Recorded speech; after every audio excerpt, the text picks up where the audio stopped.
How to change transfer limit public bank. Hello everyone. In this video, I will show you how to change the transfer limit public bank. You can use any public bank ATM that is nearest to you.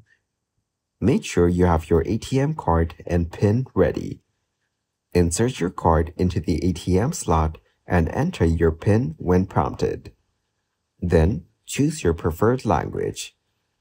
From the main menu, select the Other Transactions option.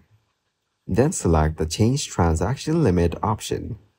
You will see the current transaction limit for your account on the screen.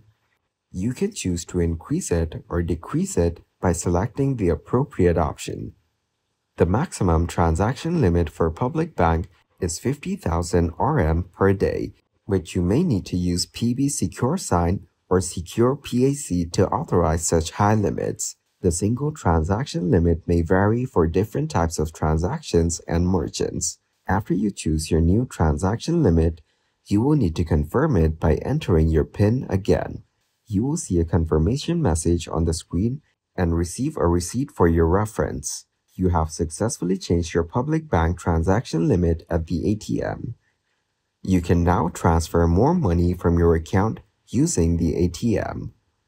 Thank you guys for watching this video. Hope you got some value. Make sure to like the video and subscribe to the channel to get notified of new videos. See you in the next one.